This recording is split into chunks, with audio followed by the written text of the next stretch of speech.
So our last section of this unit is going to be looking at the age of exploration. We're going to be studying how this time period, in addition to a time where we see lots of new ideas coming about, we also see people starting to explore and kind of start to push outside of Europe and try and kind of come in contact with some new territories. So we're going to look at kind of first and foremost, what were the events that led to exploration happening during this time?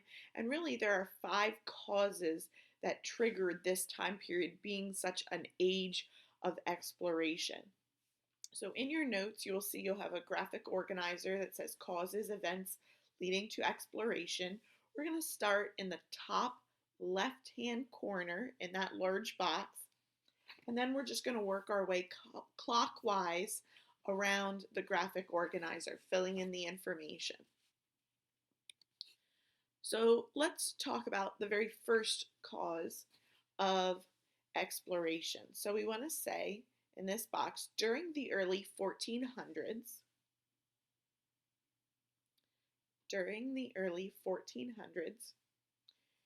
Europe was experiencing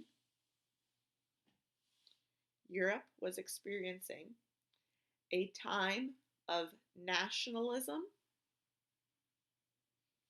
which is on the screen there for you in the bottom left, time of nationalism, comma, unification,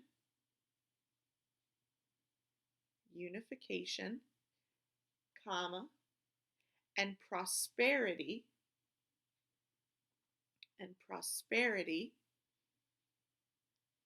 as a result of the Crusades. And Crusades is on the screen there for you. Put a semicolon. So if you remember, we talked about how the Crusades triggered a lot of different things happening in Europe at that time. One of the big things is that it brought European nations kind of into their own at that time, that we start to see Europe closely resemble much of what we think of when we think of these different European countries today. So we see them have a lot of kind of pride, nationalism. We also see them very unified, and we see a lot of wealth, prosperity at this time period being brought in because of trade and claiming lands and all that kind of stuff.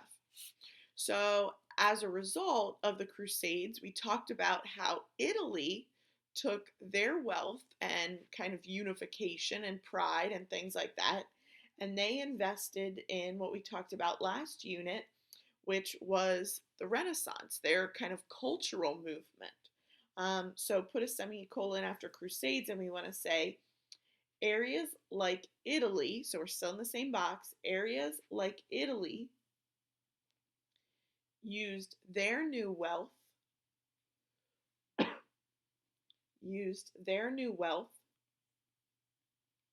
for cultural movements like the Renaissance.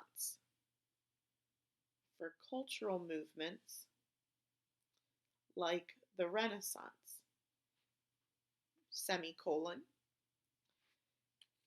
In other European countries,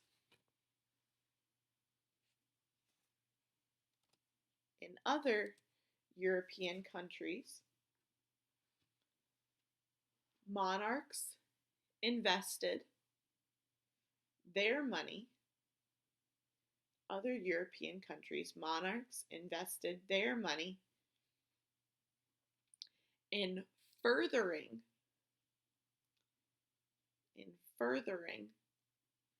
their wealth,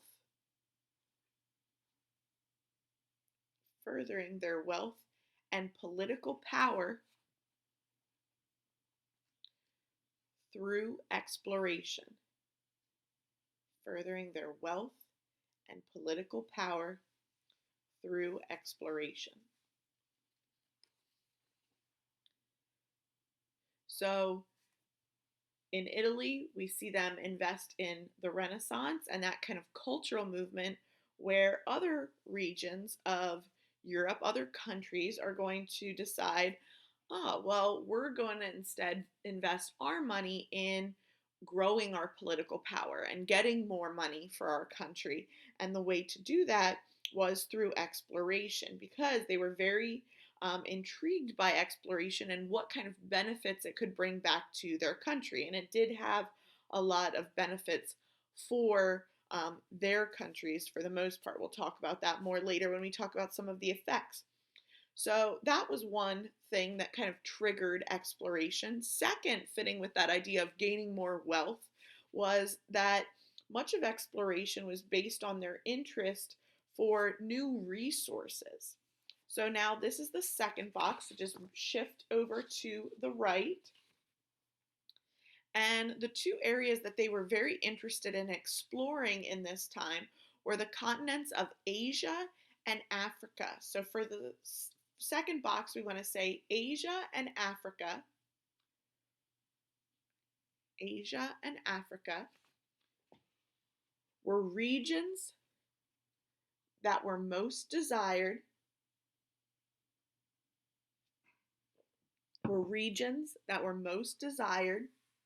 for exploration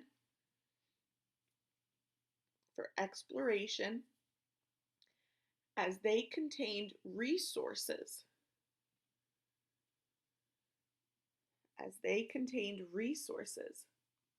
like spices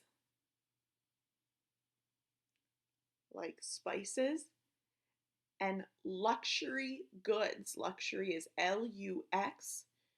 Luxury, luxury goods such as gold, comma, silver, comma, tea, as in like the tea you would drink, tea, comma, porcelain. Porcelain is Porcelain, comma, and then etc. etc. dot. So Asia and Africa were both areas that have tons of great kind of resources. If you look at this map that's showing you up here, this is a route that we mentioned before when we talked about the Roman Empire and we talked about the growing kind of Byzantium Empire. This is a route that was called the Silk Road, which was walking trails, most commonly, that were traveled throughout Eastern Europe. You can see where Constantinople is there in Turkey on the left. And then they traveled throughout kind of the Middle East, across through India, and then the whole way to China. And these routes were trading routes that people would bring goods back and forth. A very famous traveler of these Silk Roads was a guy named Marco Polo, who you've probably all heard of before, but didn't really know what he did. And he just kind of traveled and kept a diary and wrote of kind of all the interesting things that he saw along the way, which were very unusual in comparison to kind of European culture and lifestyle. And so, but these regions are rich in resources. So Asia was a very desired place to get to. Additionally, Africa was a very desired place that had tons of different resources, especially lots of precious metals, gems, things like that. Later, Africa is going to become a great resource for kind of fuels, oil, gas, copper, or excuse me, coal, all of those different types of things that are, energy resources. And so during the industrial ages in the 1800s, 1900s, that's going to become even more of a desired place to kind of possess and have control over. We'll talk about that more a little bit later. So these places, European explorers want to get to. And so the question is, how can we get from Europe to these regions as fast as possible. And so that is going to trigger these explorers to try and find better trade routes to these regions to allow for faster travel. So let's put that after what we just wrote. Put a semicolon, and in that same box, we want to write European explorers. European explorers were in search of trade routes. We're in search of trade routes. Routes is ROUTES, trade routes to these regions that would allow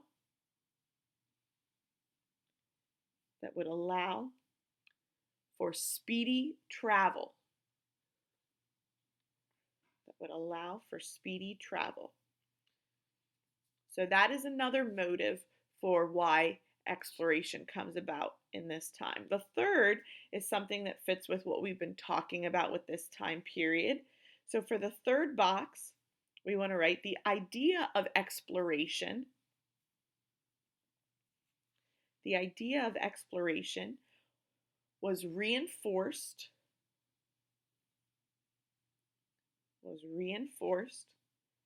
by the humanist spirit. Humanist is up on the screen for you.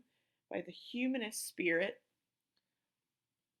of this time period.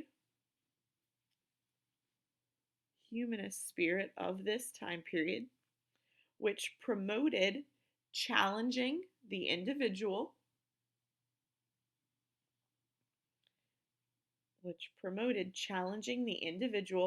and discovery.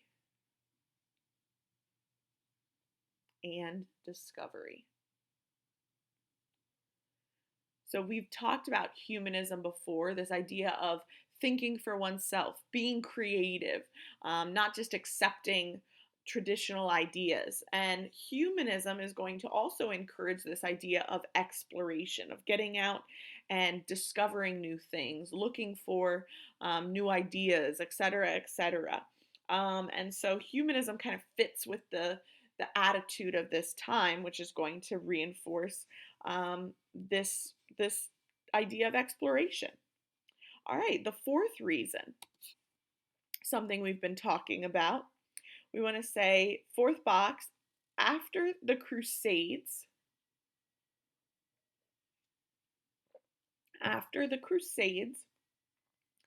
religious fervor, and fervor is up on the screen there for you, religious fervor. And religious fervor is basically another way of saying like religious zeal or religious like passion or significance. Like it's like the excitement of religion at that time, and that a lot of people were very believed religion was very important and spreading religion. So we want to say religious fervor was still prominent, PROMINENT, still prominent,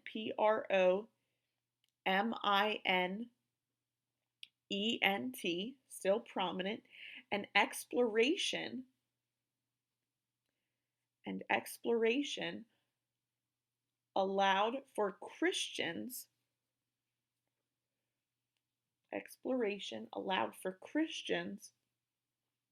to spread their faith,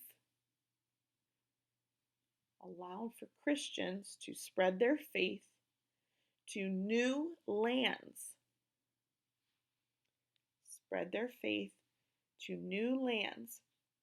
in an attempt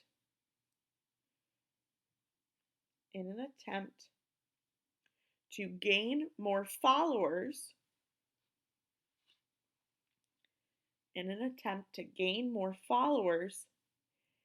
and drive out other religions.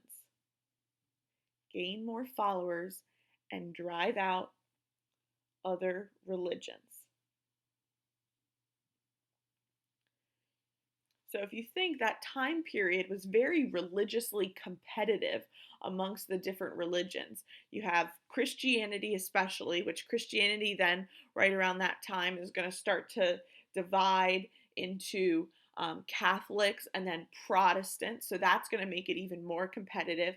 But also, um, Christianity was very competitive with Islam, if you remember, for territory and lands and things like that. So Christians were looking for more places that they could further extend and expand to in order to kind of continue their faith, so gain more followers. And so naturally, new worlds are going to open up the door for that and allow them to spread their religion to kind of new indigenous people. And so then that takes us to our last cause, which is that this time period was one of great kind of innovation and technology, which we talked about before. So for the last box, we want to say innovations and improvements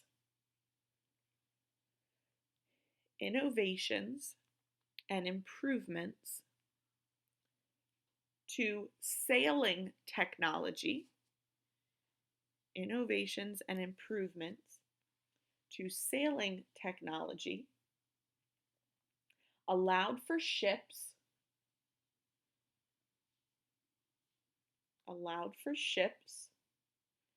to travel for longer distances. Allowed for ships to travel for longer distances. Put a semicolon. Let's talk about some of that technology. We want to say technology like, and then these are listed on the screen for you. The first one is the chronometer, which we talked about before. Technology like the chronometer, which was a way of kind of calculating a ship's position. Then put a comma. The second one is right below that, which is called the astrolabe. And the astrolabe was another way of identifying kind of position and time, and it was increasingly more accurate. Astrolabe,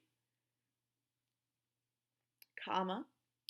Caravel ships, which is in the upper right-hand corner. Caravel ships were ships that were designed with special sails that caught the wind better and allowed for faster, speedier travel. Caravel ships, comma. And then the last thing is we want to say, and more accurate cartography. And more accurate cartography. And if you're not sure what that is, cartography is the study of map making. So I would write in parentheses after cartography the term map making.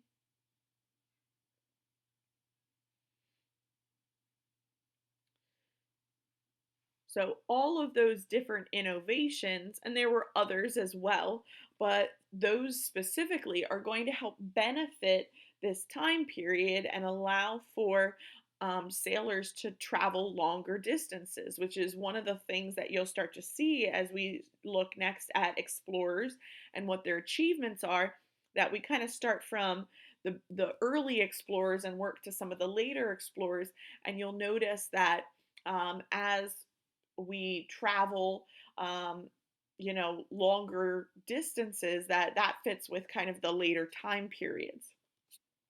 All right, so now in your notes you will see that you have a chart there that's divided by different countries and the listing of the different explorers, and so we're going to fill in what their accomplishments were right next to their name. So the first person we're going to talk about is not really an explorer, but someone that still made a great contribution to exploration, which is Prince Henry the Navigator. So what we want to say about him is that he developed a school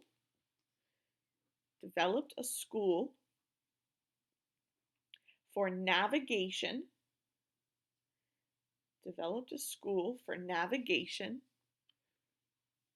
that taught explorers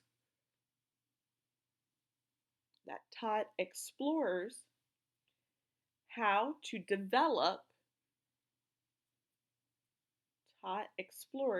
develop and use new technology.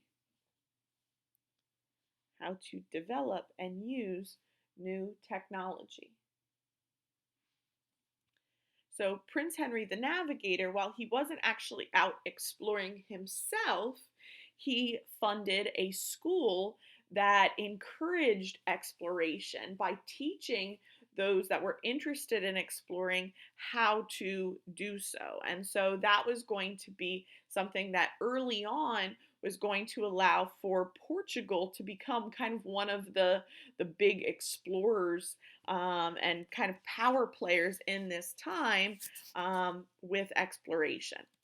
So that leads us to our next person, which is Bartholomew Diaz. So Bartholomew Diaz, his accomplishment is he traveled to the Cape of Good Hope. If you look to the bottom of the screen on the map, you will see Cape of Good Hope is underlined for you to help you find it. So write that phrase, traveled to the Cape of Good Hope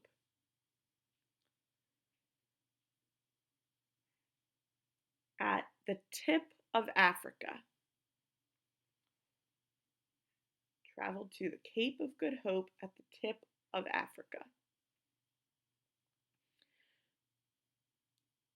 So Diaz, what was significant about his journey is he was trying to see how far they could travel in kind of one continuous trip and then travel back. And so they found that they were able to go down around to the tip of Africa, and that gave them an idea of what exactly that looked like. Because you have to remember at this time, a lot of these maps didn't have great understandings of kind of like scale and size. And so he was able to help better give people an idea of how large of a continent Africa was. So this was significant. Then, kind of building on that, taking that further, was Vasco da Gama. And Vasco da Gama, what he did is discovered the route to India and back.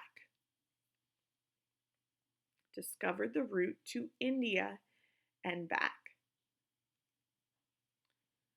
So da Gama followed kind of a similar path to Diaz by going down around the Cape of Good Hope, and then was able to further that and go up through the Indian Ocean and there to India. So they found kind of another route sailing around Africa to get to India, as opposed to having to kind of cut through the Mediterranean and then basically have walking caravans the rest of the way. So that was going to give them an idea of how to get from Portugal or Europe over there all the way to India. So that was a major accomplishment, and that was in kind of the end of the 1400s.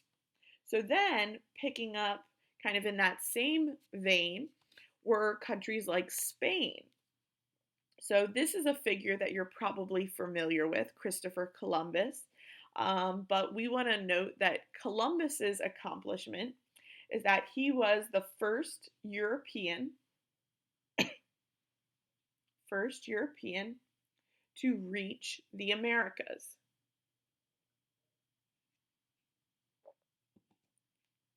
First European to reach the Americas. Now, this is in the history textbooks kind of one of those disputed facts, because technically Leif Erikson and the Vikings were the first to reach the Americas. They came across from Scandinavia and landed in Greenland and where basically northern Canada is today, and then more or less turned around and went right back. But Columbus is kind of credited as the first to come, and kind of his discovery of America would lead to then later colonization. So that's why kind of he gets a lot of credit more so than the Vikings do. But just kind of as a side note, I wanted to mention that so that you do know that There were other Europeans that were technically here first. Plus, there was obviously the indigenous population of people that already lived here. But Columbus, just kind of, if you remember from elementary school, Columbus was trying to find an even faster route for Spain to get to India. And he was trying to cut through the ocean and didn't realize there was this big body of land there. So when he landed in the Caribbean, he actually thought he was in India. And that's why he called the indigenous people Indians, if you remember, that term has been used. It wasn't until then this guy, Amerigo Vespucci, who came over and did some exploration and was like, yeah, this is not India, but a different continent altogether. And they called it the Americas after Amerigo. So for our next box we want to put next to Amerigo Vespucci, we want to say first to identify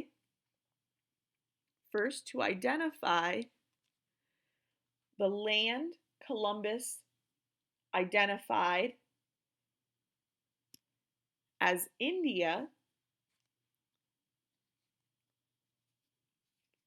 the land Columbus identified as India was actually another continent,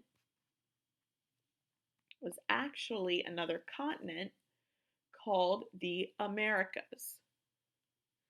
Actually, another continent called the Americas. So Amerigo Vespucci was the one to identify that, nope, not India, in fact, a different continent altogether, which was almost equally as exciting and interesting for the Spanish. Our next explorer is Ferdinand Magellan. And what we want to say about Magellan is he was the first to have his crew sail around the world. First to have his crew sail around the world. So Magellan is credited as being the first explorer whose crew made it the entire way around the world, to circumnavigate, as they say. Now, Magellan himself didn't make the journey the entire way. If you look at the little map there, you'll see that he died right around the Philippines. But his crew made it the rest of the way through the Pacific Ocean and back up to Spain. So he still gets credit posthumously for making that journey. Next, we have Hernan Cortez. And so Cortez's accomplishment is that he conquered the Aztec Empire. And Aztec Empire is up on the screen there for you. Conquered the Aztec Empire in Mexico. Conquered the Aztec Empire in Mexico. So many of kind of the native tribes and empires that had been established in the Americas, these Spanish explorers, also often referred to as conquistadors, if you've ever heard that term, meaning the conqueror, would come over here and they would try and basically take control over their land. And the Aztecs were one that they definitely wanted to accomplish because they had a lot of control over the resources there in Latin America, specifically in the region of where modern day Mexico is today. So it was not uncommon for the Spanish to come over and try and take control over those regions. That's why today, if you think about much of Latin America, Central America, South America, those territories were all conquered by the Spanish dating back to these time periods, and why they still have such a strong tie to kind of that culture.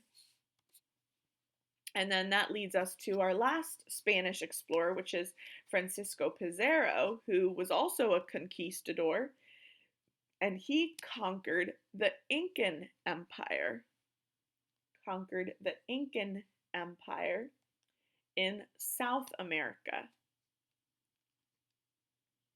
The Incan Empire in South America, which is where modern day Peru and Ecuador are. And so, again, conquering these regions, trying to take control over these lands and much of the resources that were possessed in these areas. So, Spain was definitely a power player in exploration. We talked about how they were a big global player, and as a result, were very challenging to other global powers that were trying to get their footing at that time, like England, which we're going to talk about next. So, our first person to mention is John Cabot. And so, Cabot, we want to say, was the first European since the Vikings, first European since the Vikings to explore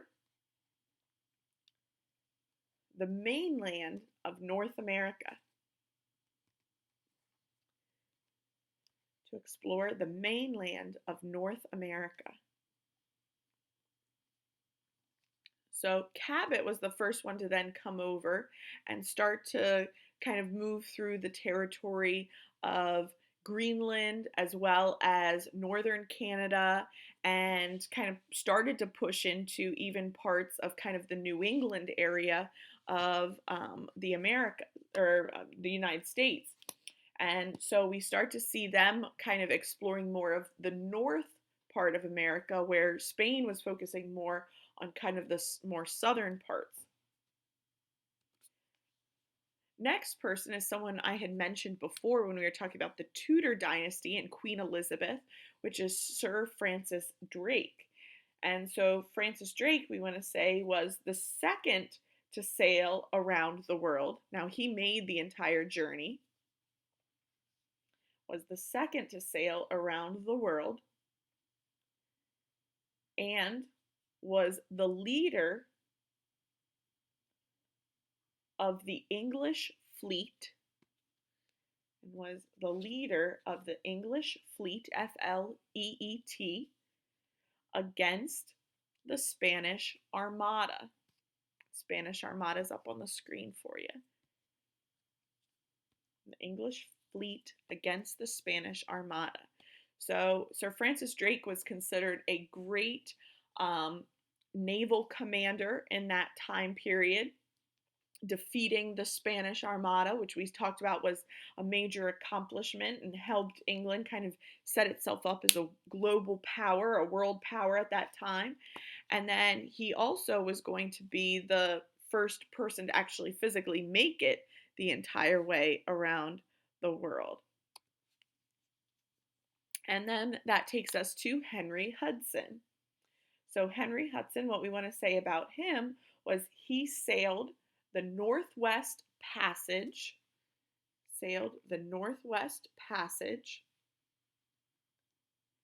and explored parts of modern New York.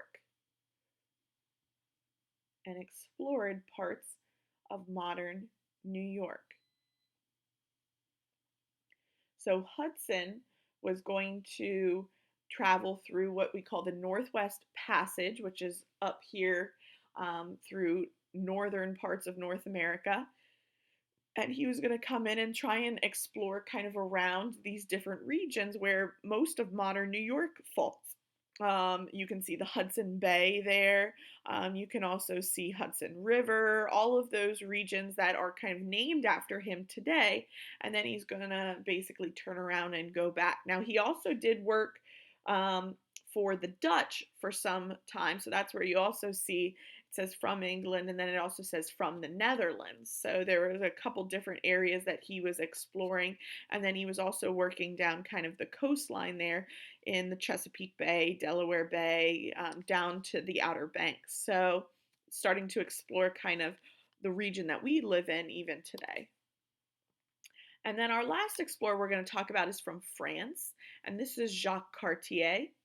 And what we want to say about him is he was the first to explore and claim parts of Canada for France. And claim parts of Canada for France.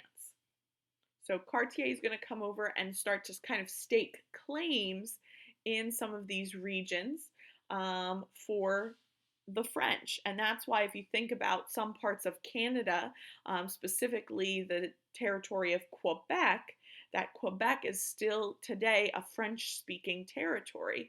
And that's because France was becoming kind of a power player in that time as well, taking control of some of this region. So those are some of the explorers that had impacts during this time period. Now let's talk about the effects that they had on um, Europe as well as some other parts of the world. So on our last graphic organizer here, we're going to start at the top where it says Europe beside those two boxes.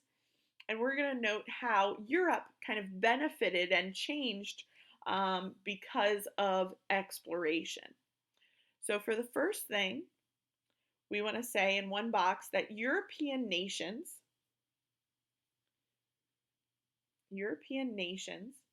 established colonies in the Americas,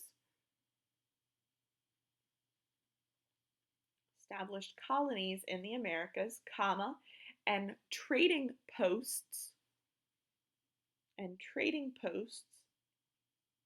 in parts of Africa and Asia.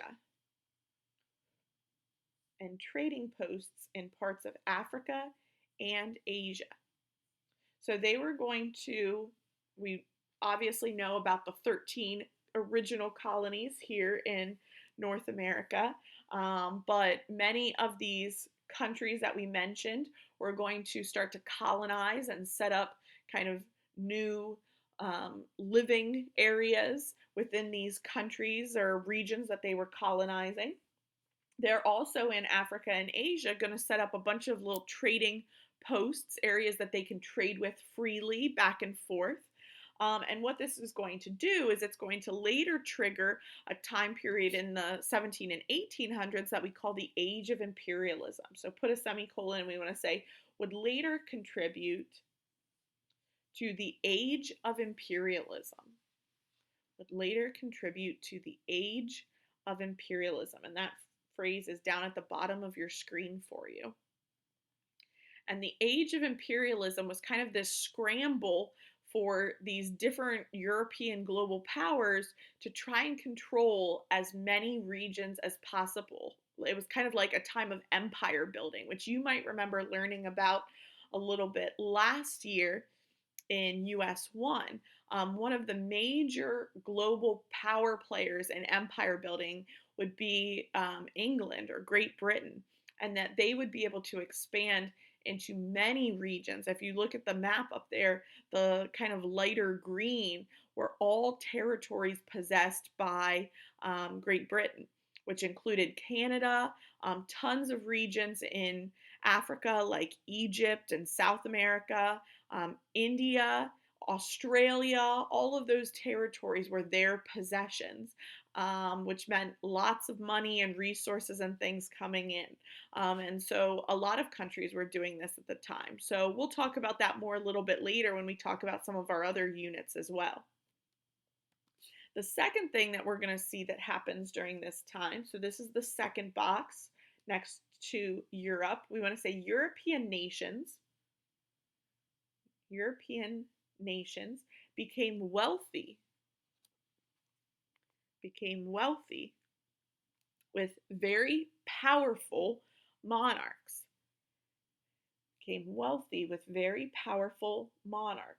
Put a semicolon. So we start to see the kings and queens of these countries becoming major power players and dominant forces within their countries at this time.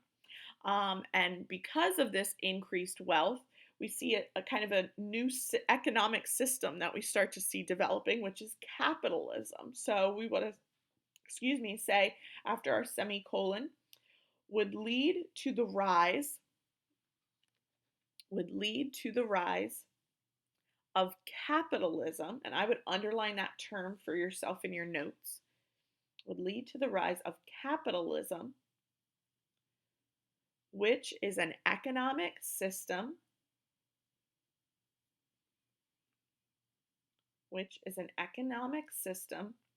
based on private ownership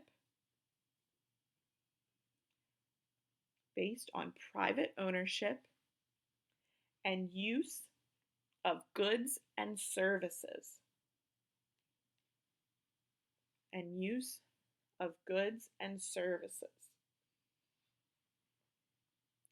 So we start to see the increase of this economic system, capitalism, which is an incredibly popular system still used today. It's kind of the main system here in our United States economy. So this comes about during this time period, and as a result, we see lots of growing individuals that are going to increase their personal wealth in this time as well. So those are kind of the effects that exploration has on Europe. Now let's talk about the effects it has on other parts of the world. So if you look on the bottom part of our boxes here, we want to pick a box and start with talking about other parts of the world. The first is that colonization of the Americas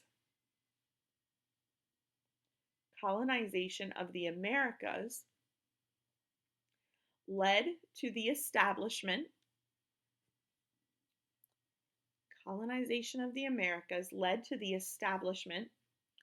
of the 13 colonies,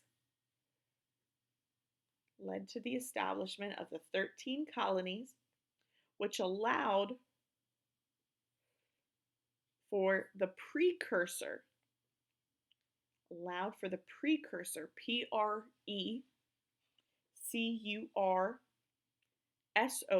the precursor to the United States of America.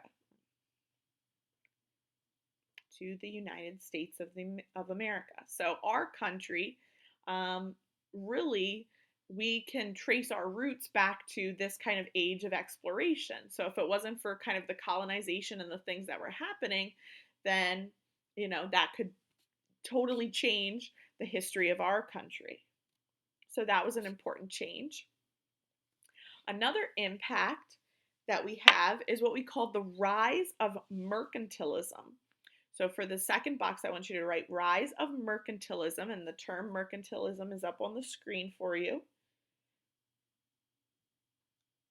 which had rulers encouraging exports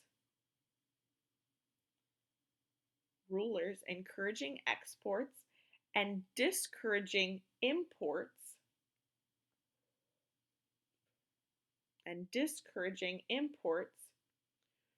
which would later cause problems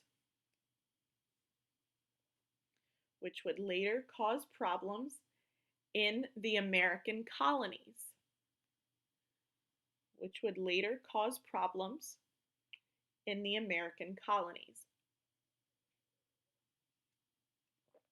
So mercantilism is this idea where what's called the mother country, which would be, if you think back to our country's history, would be England.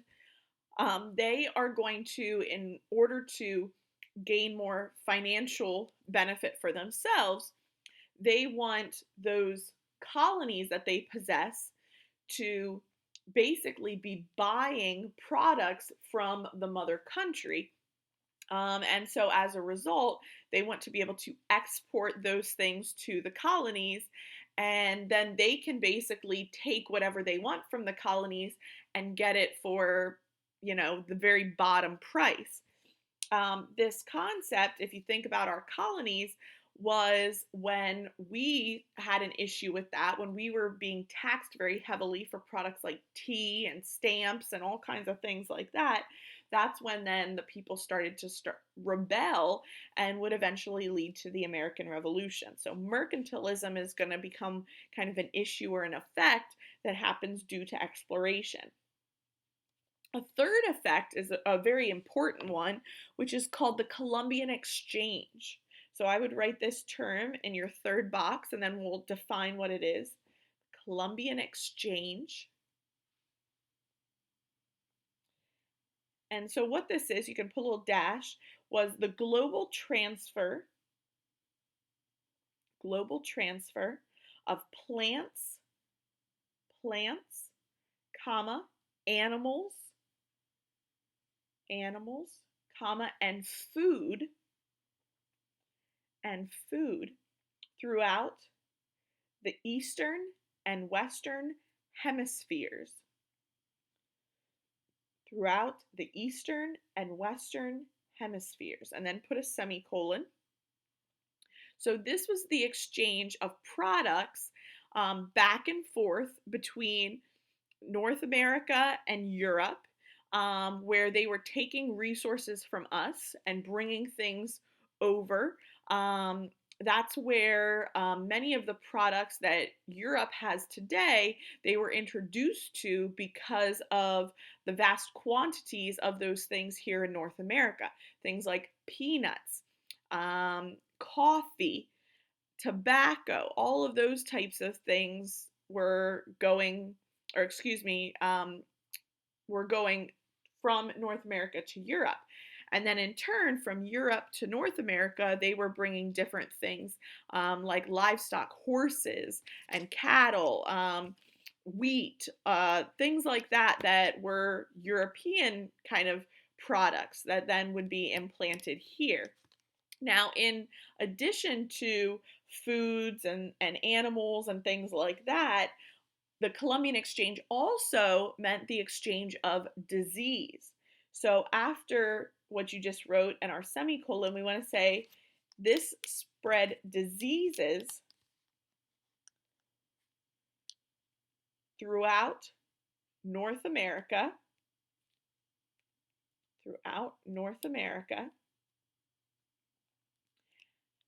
because people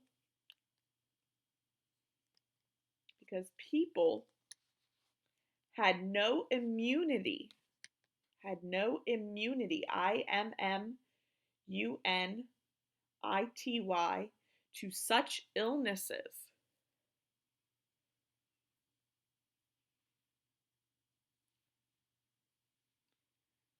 And so an example of that would be that many Europeans brought with them a disease called smallpox. So I would put example smallpox. And what we see happen, which is an absolutely disgusting disease, but smallpox ended up being this disease that was very easily contracted by many of the native people, the indigenous people here. And we saw that almost 80 to 95% of Native Americans ended up dying from smallpox or from some of its kind of contaminating factors or other issues that it causes. So this was definitely a huge issue. So the Columbian Exchange became a major effect that other parts of the world would feel based on this colonization and exploration. The last effect that we want to mention is what we call the transatlantic slave trade. The transatlantic slave trade.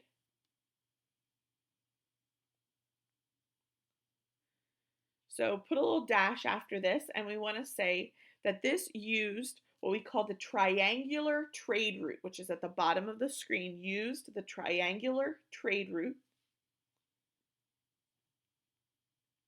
between Africa,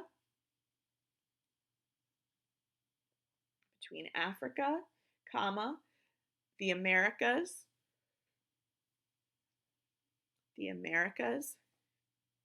and Europe,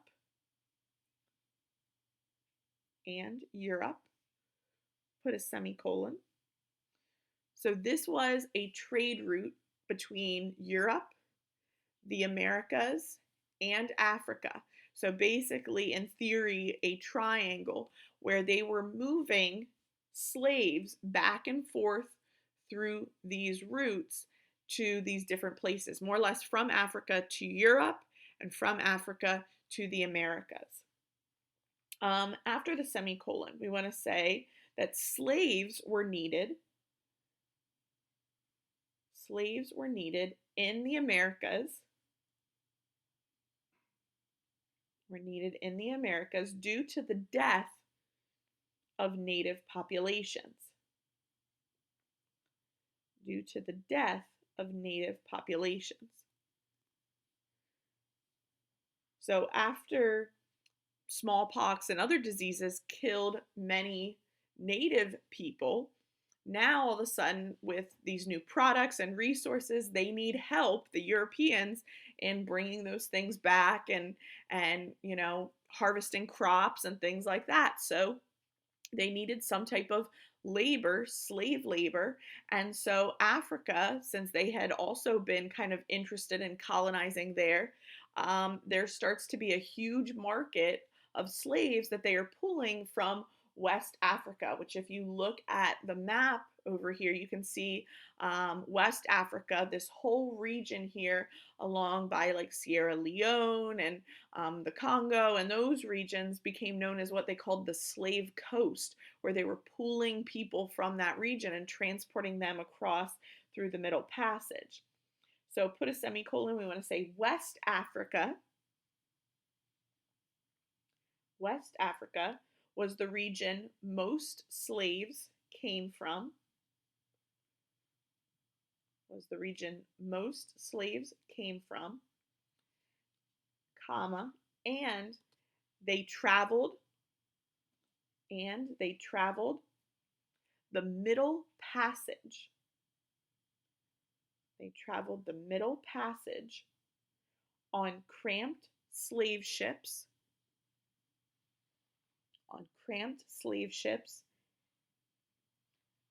and were treated like livestock,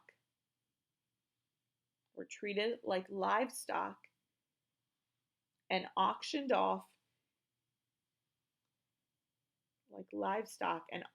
off in the New World.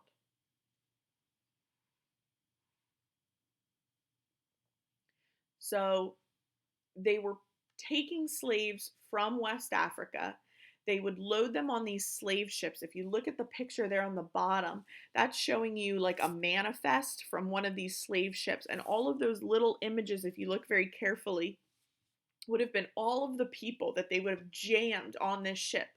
Terrible, disgusting, squalorly living conditions that they would have had to deal with for, usually it took 2, sometimes 3 months to travel from West Africa to the Americas. And then when they arrived here, they were treated even worse. They would basically be removed from the ship, kept in like a holding area until they would have a slave auction, and then they'd be auctioned off to the highest bidder, people poking and prodding them, looking at them, and then purchasing them as if they were buying, like an animal. It was totally disgusting.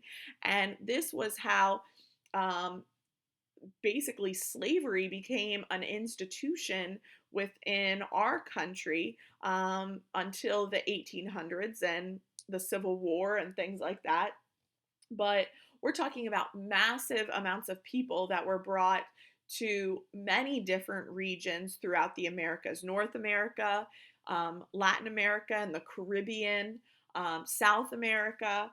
And so this is a huge thing that is going to definitely shape our society and our population, obviously, but also very much change our history. So there's so many things. Obviously, you learned about last year in US 1 about how this was going to later impact our society as well. But huge numbers of people were brought from Africa.